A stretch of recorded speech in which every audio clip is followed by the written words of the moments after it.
But in the meantime, we're stuck with human governments here. And I'll say a couple of things about that. Number one, there are politicians that I greatly respect who actually want to do the right thing.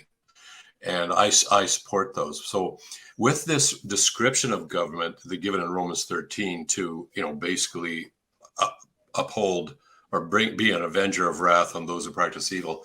When I see an election time coming, first of all, I pray for the return of Jesus Christ. I mean, that's the only thing. That's a much better election day scenario. I do.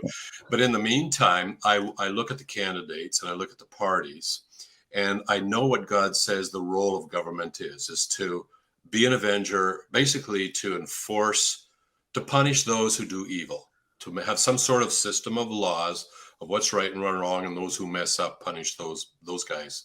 So I'll look at the different candidates in different parties, and I will vote for the one that is perhaps most closely aligned with what I think is right and wrong. But the problem is that in real life, any given party has issues. I mean, it depends. And then you're left with prioritizing. Like, I think innocent human life is very important, but what about corruption in the government? And what about some of these other things with regard to sexuality and so forth?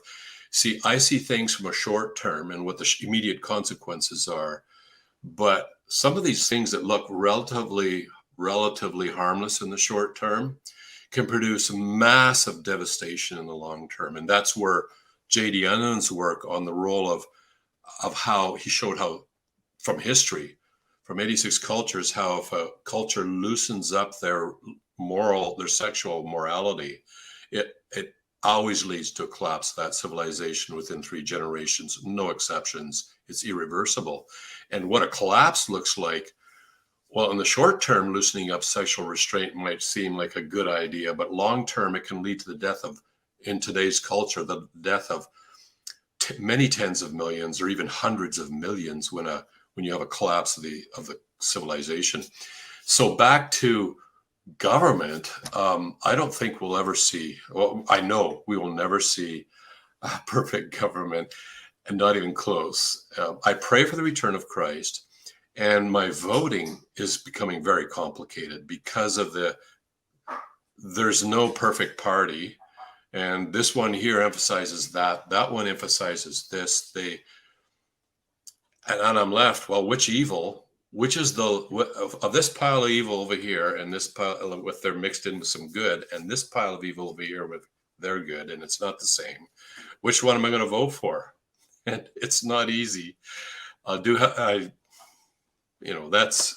part of my responsibility. I also think we have a responsibility to speak up in what way we can when we see injustice happening. Like, for example, let's take the residential schools. Maybe people didn't know, the average person out on the street didn't know what was going on, maybe. But there were people who maybe did know what was going on. And, I would say a Christian has a moral obligation to speak up. Anytime you see a government run injustice, you need to speak up. And not just government run. Any kind of injustice. Yeah. Christ is more concerned about how you yourself are doing intrinsically. First of all, between you and God, which then gives you the power to do something about what's going on around you, to actually get out and do something, crack your wallet open, that sort of thing, to actually do something rather than just simply lobby the government.